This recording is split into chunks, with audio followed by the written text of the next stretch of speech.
Rabbia dopo la scarcerazione per un ritardo tecnico del bandito che aveva assaltato 3 tabaccherie in meno di un mese. Il ministro Nordio a Treviso dice: comprendo il disagio delle vittime, non escludo possa essere colpa di organici insufficienti, va verificato cosa è successo. A Refrontolo lo sconforto di Edda Doro, l'81enne rapinato dal bandito, ora scarcerato. Il sindaco dice: fatto grave, così ti cadono le braccia. Una lettera alla Premier perché faccia riaprire il caso archiviato del marito morto sul lavoro a soli 25 anni. La battaglia della giovane vedova di Andrea Soligo non si ferma. Alla guida di un SUV perde il controllo del veicolo sfondando il muretto di recinzione della palazzina e si schianta sull'edificio accentrando i locali di un negozio. È successo nella notte a San Vendemiano, l'automobilista miracolosamente illeso. Il voto a Treviso, il centrodestra presenta le liste di Lega e Fratelli d'Italia. Il sindaco Conte dice punto a 29.000 voti. Il segretario provinciale del Carroccio Coin: gli equilibri li detteranno Lega e lista Conte. Sociale, l'allarme povertà, i temi più urgenti da affrontare per Azione Italia Viva. Il capolista Grigoletto lancia la proposta: i candidati sindaco firmino un impegno per mettere subito a bilancio risorse importanti per il sociale. Nel pomeriggio a Ponte di Piave i funerali di Maria Grazia Carraro, la direttrice dell'ULS 1 Dolomiti, scomparsa in questi giorni. La sanità veneta, l'istituzione e la comunità uniti nel commosso ricordo. La giornata mondiale della terra, Susegana e il meteorologo e divulgatore scientifico Luca Mercali in un incontro pubblico sulla crisi climatica ed ecologica. Inevitabilmente la discussione si focalizza su turismo e soprattutto Prosecco. Telespettatori di Antena 3, buonasera e ben ritrovati. Il telegiornale di Treviso, dunque il tema giustizia in primo piano, collegata alla cronaca perché ci potrebbe essere la carenza di organico nei palazzi di giustizia. Secondo il ministro Carlo Nordio, oggi a Treviso all'origine della scarcerazione del rapinatore di Refrontolo, arrestato un mese fa soltanto, e del suo complice. Sentiamo le sue parole. La responsabilità maggiore risiede comunque nella scarsezza di risorse che sono a disposizione della giustizia. In quello che definisce un momento delicato nei rapporti tra Ministro della Giustizia e Magistratura ed evitando di conseguenza di alimentare polemiche, Carlo Nordio ipotizza che ci siano gli organici ridotti negli uffici giudiziari all'origine della mancata trasmissione degli atti da Treviso a Venezia che ha portato alla scarcerazione del rapinatore 46enne Gary Peruzzetto, ritenuto responsabile insieme ai 2 complici della rapina alla tabaccheria dell'81enne Edda Doro a Refrontolo e di altri 2 colpi a Massanzago e Santa Maria di Sala. Tabaccaia che, venuta a sapere della liberazione del rapinatore, non ha nascosto il suo sconforto. Naturalmente comprendiamo benissimo il disagio e il dolore della vittima. A Treviso, come a Venezia, come in molte altre città del Veneto, mancano le strutture minime in termini di cancellieri, segretari, che sono indispensabili per far funzionare la giustizia. Sono come i barellieri e gli infermieri e i caposala degli ospedali. Il chirurgo può essere il più bravo del mondo, come i nostri magistrati sono molto bravi e preparati, ma se non hai un'assistenza tecnica e strumentale adeguata, alla fine queste cose possono accadere, proprio perché la carenza di risorse rende possibile anche la lentezza della trasmissione degli atti. Questo quadro, aggiunge il ministro, non significa che l'episodio specifico, il mancato rinnovo dell'ordine di custodia cautelare di Peruzzetto, non vada ricostruito e approfondito, ma aggiunge occorre indagare le circostanze in cui si è verificato. Dopodiché si trarranno le conclusioni. Così a Treviso, intanto a Refrontolo c'è lo sconforto di Edda Doro, l'81enne rapinata dal rapinatore, dal bandito ora scarcerato, la stessa che il giorno degli arresti, proprio un mese fa, aveva sperato in qualcosa di diverso, proprio ai nostri microfoni.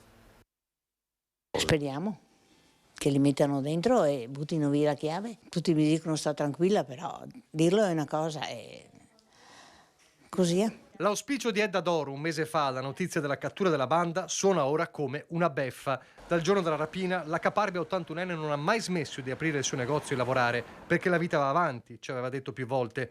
Anche oggi, detto il bancone, ma stavolta la voglia di parlare non c'è. Lo sconforto alla meglio sulle parole. Non dico niente e non voglio saperne più di niente, guarda, tanto.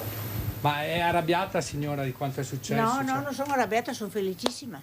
di quello che è successo. Lei all'epoca aveva detto sarebbe bene buttassero via le chiavi. Sì, ma siccome non le buttano. A comprenderla, primo fra tutti, il sindaco. Quando succedono questi episodi, adesso non so come definire, ma ti cadono le braccia, perché voglio dire, sei contento. In tempi brevi le forze dell'ordine hanno assicurato alla giustizia il delinquente. Insomma, c'era stata soddisfazione per questa operazione che avevano fatto e ci si era anche tranquillizzati. E adesso così tutto svanisce. Lo stesso primo cittadino, il giorno degli arresti, aveva sperato in qualcosa di diverso. È un fatto grave perché insomma, dopo il lavoro esemplare fatto dalle forze dell'ordine per assicurare la giustizia a questi delinquenti, diciamo che tutto si svilisce con un errore formale. La cosa più fastidiosa è che è libero per un errore formale, questa è la cosa fastidiosa, perché poi avesse fatto un processo e fosse dimostrata la sua non responsabilità, per l'amor di Dio, ci sono dei giudici, ma qui veramente siamo all'assurdo. È vero che subirà un processo, ma insomma col processo diciamo che partiamo molto male. E ancora la giustizia, una lettera alla Premier Giorgia Meloni perché faccia riaprire il caso archiviato del marito morto sul lavoro a soli 25 anni. La battaglia della giovane vedova di Andrea Soligo non si ferma. Scrivo a lei perché, come me, è mamma e sono sicura che potrà capire, meglio di chiunque altro, la mia profonda disperazione. Sto provando a smuovere le montagne per avere giustizia, perché lo devo a mio marito e ai nostri bambini di 3 e 5 anni e nonostante ci siano elementi evidenti che l'incidente si poteva evitare, è stato deciso che non avrà responsabilità. Giorgia non si arrende, stavolta la sua lettera è inviata alla Presidente del Consiglio, Meloni. Dopo i messaggi al Capo dello Stato e al Ministro Nordio, è a Palazzo Chigi che si rivolge Giorgia Gatto, la giovane mamma vedova di Andrea Soligo, il 25enne di Vedelago, morto sul lavoro cadendo da una scala il 5 gennaio 2022 a Tezze sul Brenta. L'archiviazione a dicembre, come richiesto dal pubblico ministero, per impossibilità di ricostruire la dinamica dell'incidente. Da allora Giorgia, assistita dagli avvocati Fabio Capraro e Marco Bonazzi, ha iniziato la sua battaglia. Quello che è successo a mio marito non può essere archiviato così come se nulla fosse. Merita verità, io lo sto facendo per lui, perché lui non ha più voce, quindi ci sono io, ma soprattutto per i bimbi. Ed un ultimo accorato appello di richiesta di riapertura del caso lo ha fatto in un'altra missiva inviata questa volta direttamente al procuratore di Vicenza. Non voglio a tutti i costi che qualcuno venga condannato per la morte di Andrea, ma quantomeno vorrei che venisse approfondita, magari con una perizia, la dinamica dell'incidente.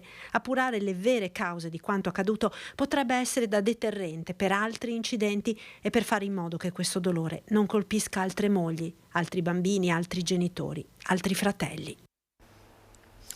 Ancora la cronaca, incidente stanotte alle 4:30 in via Sant'Iziano a San Vendemiano. Un automobilista alla guida di un SUV per cause ancora in corso di accertamento ha perso il controllo del veicolo e è uscito di strada. L'auto, dopo aver sfondato il muretto di recinzione della palazzina Civico 36, è andata a schiantarsi sull'edificio centrando i locali di un esercizio commerciale chiuso. L'automobilista è rimasto miracolosamente illeso. Sul posto i vigili del fuoco e i carabinieri di Conegliano. Adesso apriamo la pagina politica ed elettorale con i 5 candidati sindaco di Treviso a confronto questa mattina a Palazzo di Trecento con i sindacati e le loro richieste, le loro esigenze. Pensiamo sia utile un incontro con i candidati sindaco proprio sulle questioni che noi abbiamo posto, che sono questioni legate al lavoro, all'ambiente, alla salute e alla sicurezza. Questi sono i temi che come sindacato ci stanno a cuore e vorremmo in qualche maniera capire anche le intenzioni di chi si candida a governare una città importante. Lavoro, sviluppo, sanità sociale al centro del confronto pubblico tra i 5 candidati sindaco di Treviso, organizzato da CGIL, CISL e UIL a Palazzo dei Trecento. Sono queste le priorità per noi che la futura amministrazione dovrà mettere al centro, non solo in autonomia rispetto al resto del territorio, ma soprattutto in collegamento con il resto dei comuni e con il resto delle istituzioni, a partire dalla Regione e dal Governo centrale, perché questa partita rispetto al calo demografico, alla necessità di tutelare le persone e il lavoro, si vince assieme, non si vince solo con il Comune di Treviso. Sanità, che sarà quest'anno anche il filo conduttore del 1° maggio, nel 75° anniversario della Costituzione, e che a Treviso vedrà la manifestazione davanti all'ospedale Cafoncello. Saremo davanti all'ospedale di Treviso Treviso, come 2 anni fa era dopo il Covid, quest'anno c'è un'emergenza sanitaria che deve essere messa al centro di tutte le agende delle istituzioni, del lavoro, dell'occupazione e del sociosanitario. Calo demografico sullo sfondo del dibattito per rendere la città più appetibile per le giovani coppie e le famiglie con bambini, sviluppando politiche per contrastare la denatalità. Ma favoriscano anche la gestione della socialità, quindi delle coppie, anche di coppie di chi vuole creare una famiglia e quindi ha la necessità anche di andarci a costruire un futuro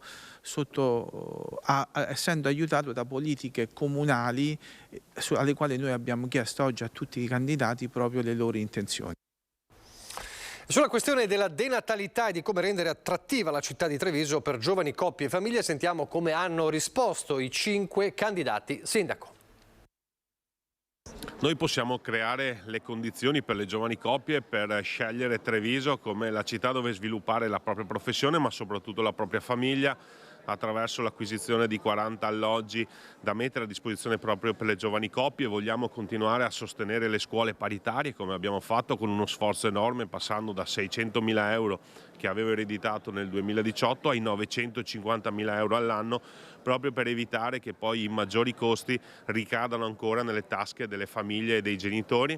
Oggi una coppia fa fatica a mettere al mondo dei figli, ammesso che rimanga a Treviso, perché poi ha delle difficoltà a conciliare il suo lavoro con le necessità familiari. Quindi abbiamo proposto nel nostro programma di aprire le scuole anche al pomeriggio e la sera, offrendo dei servizi ai bambini e ai ragazzi. Come abbiamo messo nel nostro programma l'apertura di un terzo asilo nido, perché Treviso ha solo 2 asili nido comunali e sono troppo pochi e dovrebbero essere offerti a delle condizioni economiche più vantaggiose.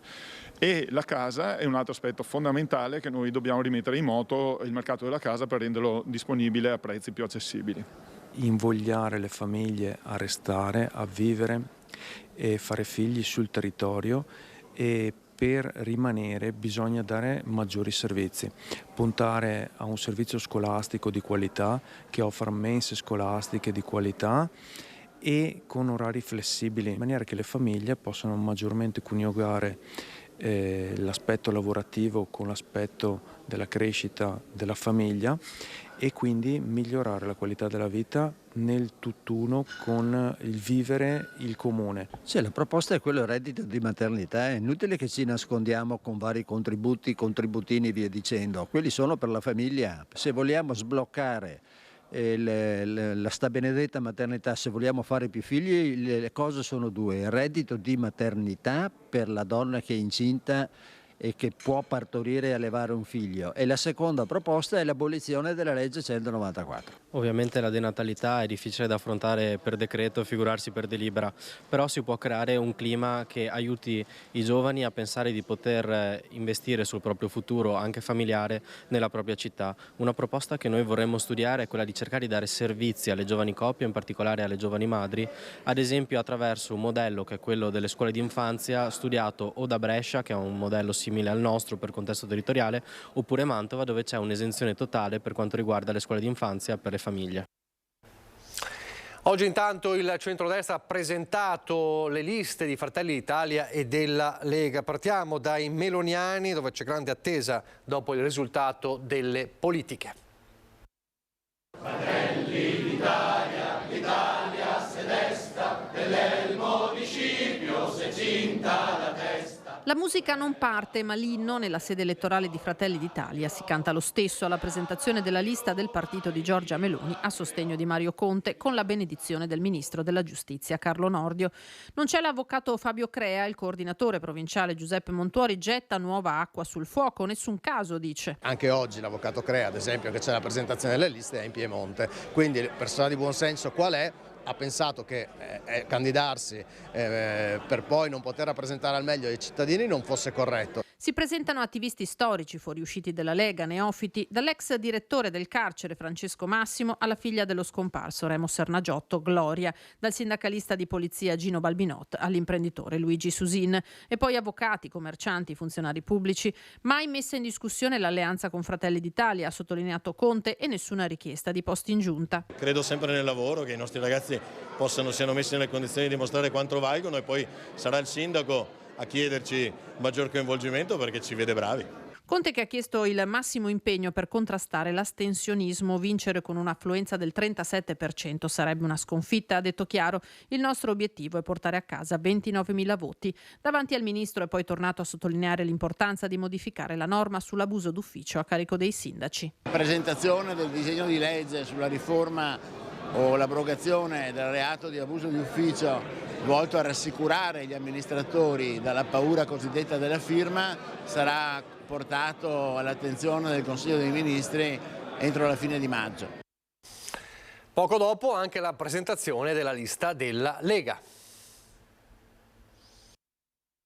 Gli obiettivi sono quelli che Mario Conte torni a fare il sindaco, che vinca il primo turno e che si riesca ad avere un ottimo risultato.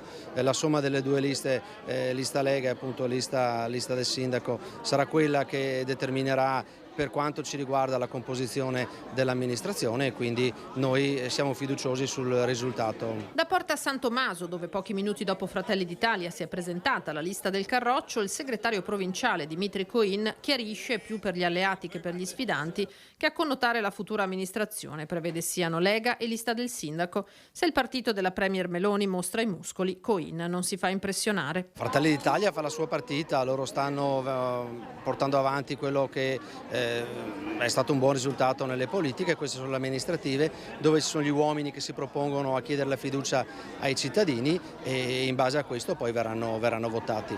Fanno il loro mestiere come noi facciamo il nostro, abbiamo forse più esperienza e siamo più fiduciosi. Dai. La vera incognita, secondo Coin, è semmai l'astensionismo. Quello è la vera partita, anche perché di fatto il giorno è anche una giornata abbastanza infelice, si vota nel giorno dell'andata di Alpini, che è qui a Udine. Ho avvisato tutti che non abbiamo ancora vinto niente, è importante che la gente venga a votare perché uno dei nemici che più temo è l'astensionismo, dobbiamo affrontarlo con la credibilità, con l'onestà, con l'impegno, con la passione, con l'amore per la città, quell'amore che ha richiamato proprio Giancarlo Gentilini in occasione dell'ultimo Consiglio Comunale.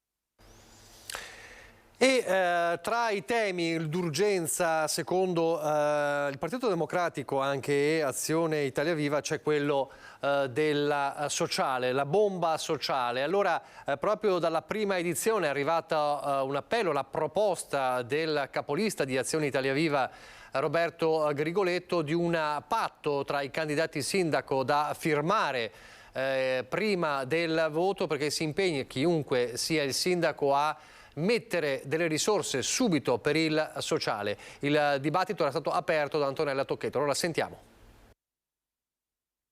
Qua parliamo di migliaia di persone che sono in grande difficoltà, quindi la, tra virgolette, bomba sociale, che non è secondo me solo della pandemia. Certo, la pandemia ha aggravato, ma ce la portiamo da un po' di anni, perché anche la questione economica ha toccato una città come la nostra, che è una città sulla quale molte persone stanno bene, ma c'è una fascia sempre più larga che comincia ad avere problemi economici. La bomba sociale di aiuto alle famiglie in difficoltà deve essere il primo problema che il giorno X, se sarà il primo turno o secondo turno, il sindaco che siederà a Casugana dovrà affrontare 30 secondi dopo la proclamazione. E guardate che la situazione è una bomba ad orologeria, siamo in grande difficoltà e io questo ve lo dico anche come professionista, perché lo vive tutti i giorni e molto spesso non so veramente come aiutare moltissime persone. Quindi se dovessi mettere se dovessi dire una cosa chiarissima, il bilancio 2023-24 dovrà avere la voce sociale in maniera importantissima e forse dovrà essere la voce più consistente del prossimo bilancio comunale. Grigoletto, d'accordo? Sì, assolutamente sì, non ci sono alternative, dovrebbe anche essere proprio questo un impegno che a me piacerebbe che tutti quanti i candidati sindaci sottoscrivessero prima delle elezioni, tutti quanti insieme, perché nei dibattiti poi alla fine parliamoci chiaro, quelli sono i problemi, le soluzioni poi non è che si diversifichino tanto, no? E quindi che prendessero davvero un impegno, condividendo tutti quanti, questa è l'emergenza, che tutti quanti sottoscrivessero questo impegno che come primo atto ci deve essere proprio un investimento serio sul sociale per affrontare l'emergenza economica e l'emergenza sociale che vive la nostra città e moltissimi nostri concittadini.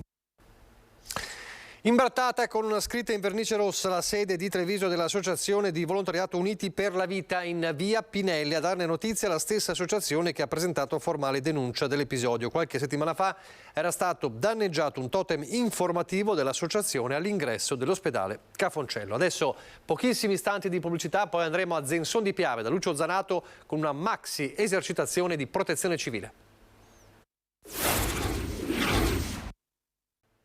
Allora di nuovo in diretta andiamo a Zenson di Piave, una giornata e continuerà anche nelle prossime ore dedicata a una maxi esercitazione di protezione civile sul Piave. Sono coinvolti ben 10 comuni in questo evento. Il nostro Lucio Zanato lo sta seguendo. Lucio, sbaglio? 10 comuni?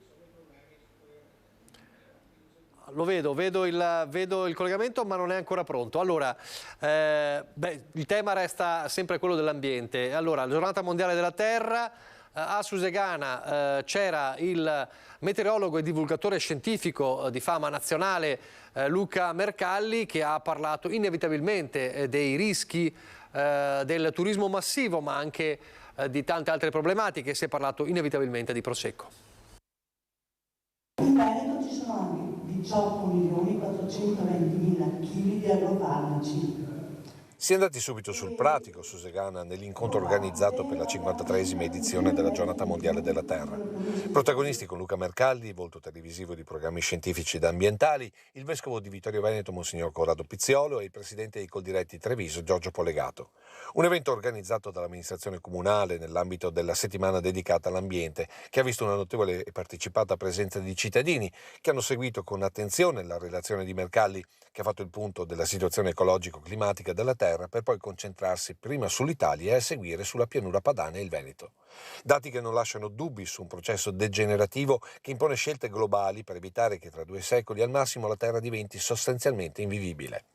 Scelte globali ma anche scelte locali, ha sottolineato Mercalli, puntando il dito sulla cementificazione intensiva trevigiana e veneta, ma anche sulla cultura intensiva del Prosecco.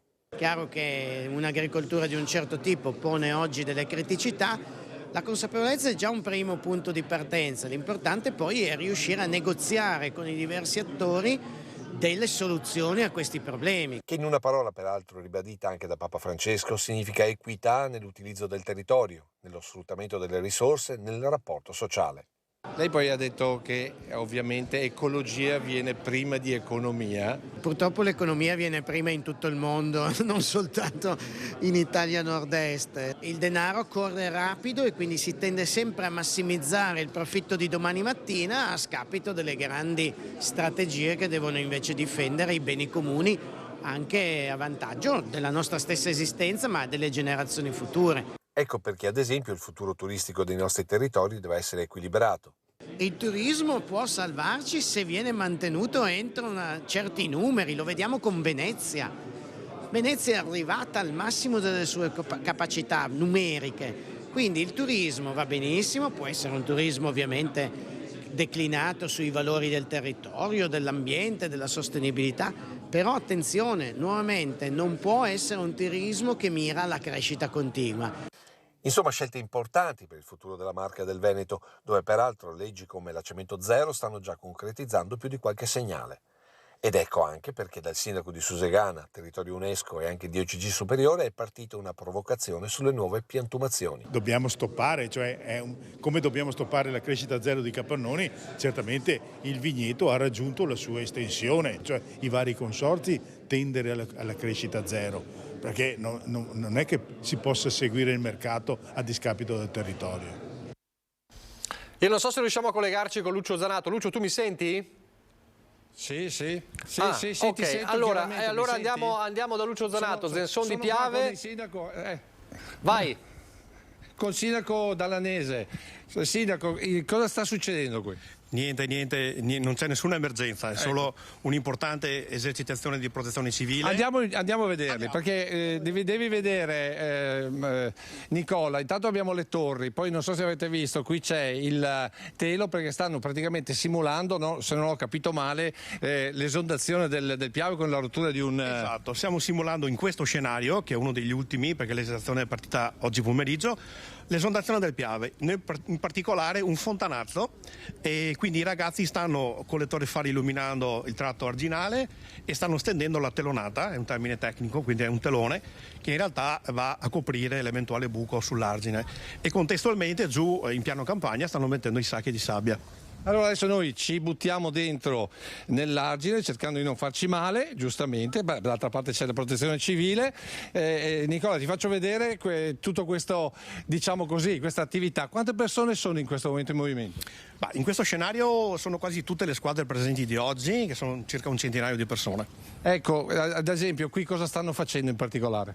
Allora, qui stanno facendo il passamano, il classico passamano di sacchi di sabbia, per creare una coronella di sacchi di sabbia che in realtà serve, questa è una simulazione, ma servirebbe per contenere il fontanazzo, per purificare l'acqua dell'eventuale fontanazzo. Noi abbiamo visto cose molto dal vivo quando c'è stata Motta di Livenza e, diciamo così, l'intersecazione tra Livenza e il Monticano, proprio venivano fuori questi fontanazzi, mentre quelle sono le torri, anche perché voi andate avanti tutta la sera. Sì, esatto, l'esercitazione in realtà termina fra un paio d'ore con il buio, quindi nell'occasione proviamo anche gli scenari di emergenza notturna con le torri fari, e che coinvolgono tutti i volontari. Ecco, ricordiamo quanti sono i comuni che sono, diciamo, presenti qui con voi. Allora, oggi ci sono con noi 10 comuni circa, più 9 nello specifico, con la Croce Rossa di San Biagio di Callalta. Noi collaboriamo spesso, facciamo spesso queste esercitazioni anche con i comuni limitrofi fuori provincia, adesso di Piave sul confine con la provincia di Venezia, proprio perché queste sono occasioni importanti per collaborare e testare gli scenari di emergenza tra protezioni civili diverse.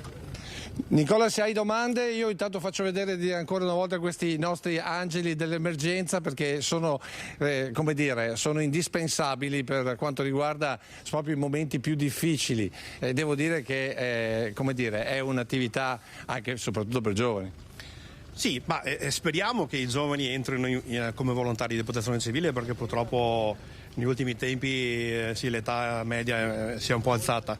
Queste sono occasioni anche per, come dire, invogliare i giovani a partecipare e ad entrare. Bene, Lucio. Come volontari.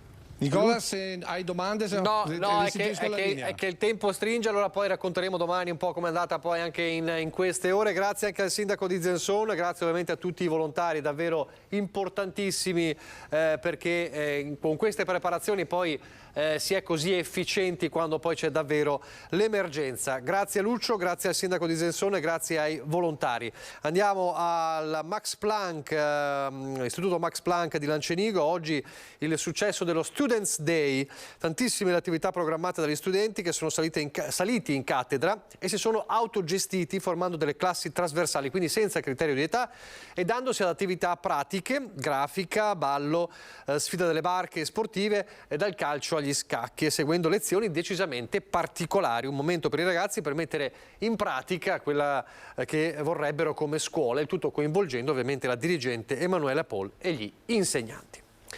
E adesso andiamo nel bellunese.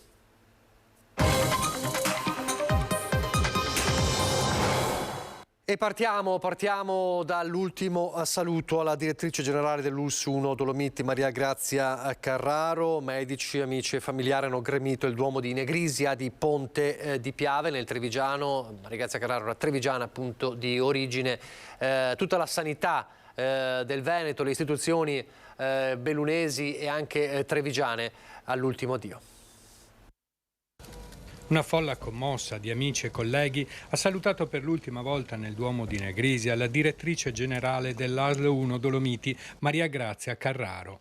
Classe 1961, trevigiana di nascita, laureata in medicina e chirurgia all'Università di Padova, è mancata all'affetto della sua famiglia in seguito a una malattia che ha affrontato con grande coraggio, dignità e riservatezza. In prima fila accanto ai familiari tutta la sanità del Veneto e i sindaci di Treviso e Belluno. A celebrare chiudere la messa Monsignor Renato Marangoni, vescovo di Belluno e Feltre, che ha colto nell'omelia il profilo umano, la professionalità, l'abnegazione, l'empatia e la passione che la dottoressa Carraro metteva nel lavoro, consapevole delle difficoltà e della complessità della sanità bellunese. Con la sua discrezionalità e la sua perseveranza di aver creduto che la salute è un bene da servire, non da rivendicare né da usare per altri fini.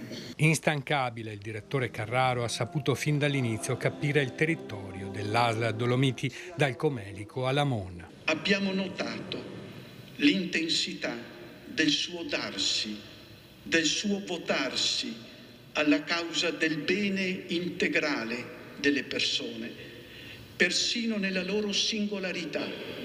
Finita la messa nel sagrato del Duomo, amici e colleghi hanno voluto ricordare Maria Grazia. Anche il figlio Alberto, sempre accanto a papà Cesare, ha rivolto un pensiero alla mamma.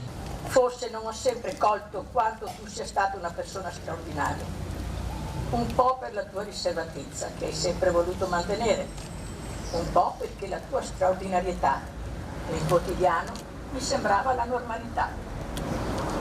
Spero che la tua vita terrena sia stato un esempio non solo per me, ma anche per tante altre persone che ti vogliono bene. Buon viaggio mamma, ti voglio bene il tuo bambino.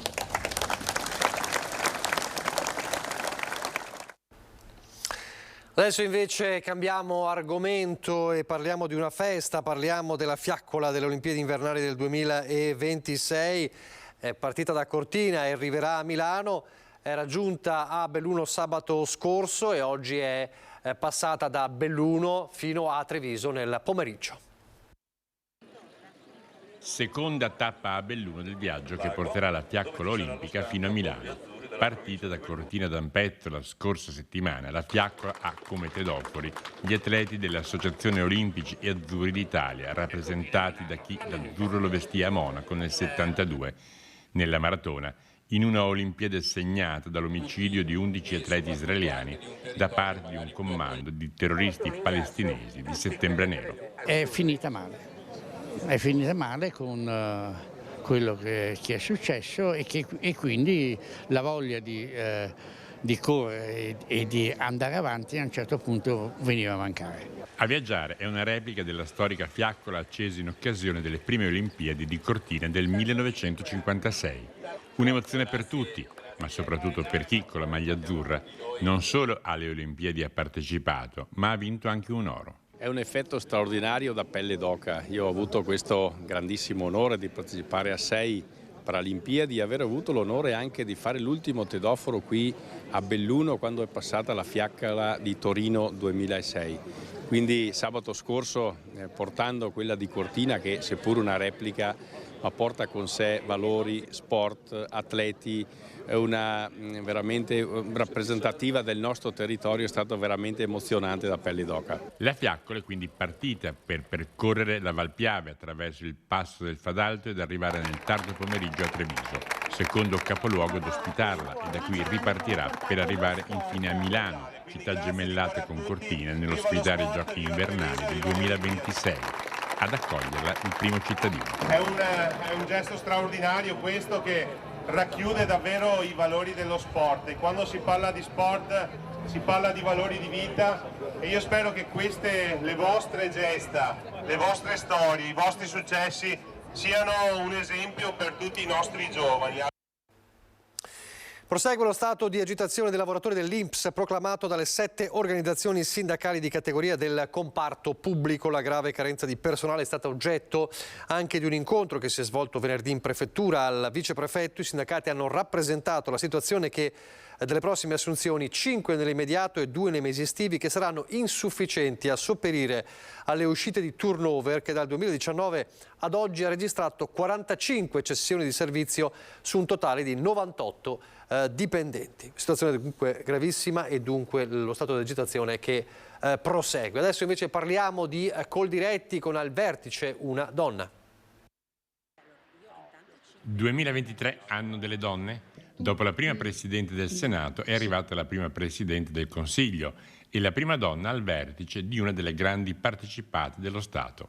In provincia di Belluno, che già aveva una donna alla guida di un sindacato importante come la CGIL, è arrivata anche la prima donna presidente di Coldiretti. È un effetto di sorpresa, ma anche sono molto felice di questa opportunità che mi viene data da Coldiretti di occuparmi ancora una volta di agricoltura e di farlo nel mio territorio di appartenenza, che è il bellunese. Presidente che era già e resta anche responsabile nazionale delle donne di Coldiretti. Può essere che magari le donne siano più portate per determinate attività anche nel settore agricolo, ma non ci ferma niente, né possiamo essere allevatrici, coltivatrici, non abbiamo paura anche se siamo donne. Il primo problema da risolvere?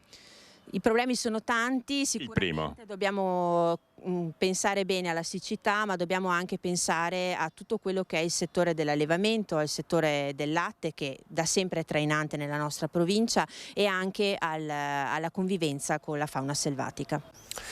A proposito di siccità, con l'approssimarsi della stagione estiva sono iniziate le operazioni di riempimento del lago di Centro Cadore come prescritto dalle autorità competenti. Le operazioni di reinvaso del lago contribuiranno a contrastare la situazione attuale di severità idrica determinata dal duplice fenomeno di assenza prolungata di precipitazioni, come sappiamo, e anche di scarso livello di neve in quota.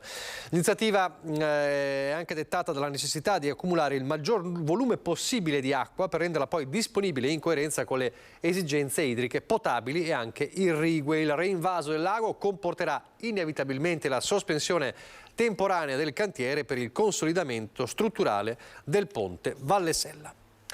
E a proposito di siccità e di emergenze idriche, vediamo che tempo farà nelle prossime ore con il meteo. Noi ci salutiamo, grazie per averci seguito, arrivederci.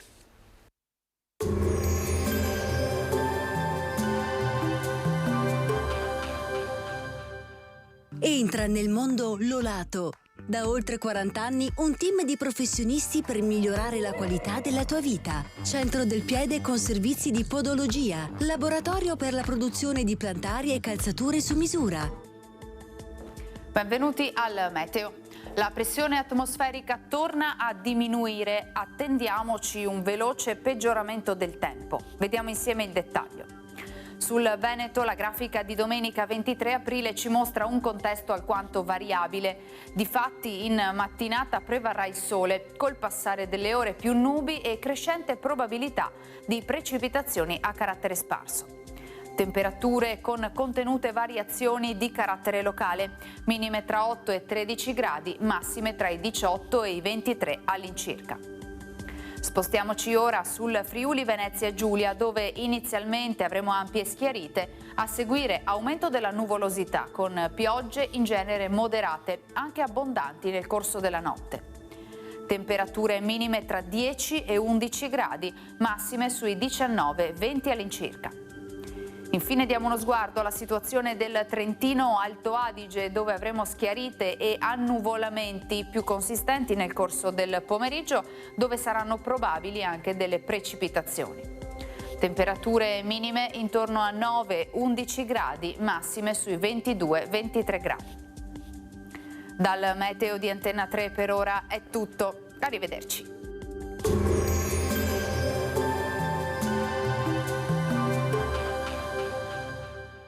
Busti, tutori e protesi di arto personalizzati. Ortopedia e sanitaria Lolato. A Treviso e Montebelluna. Lolato, soluzioni per star bene.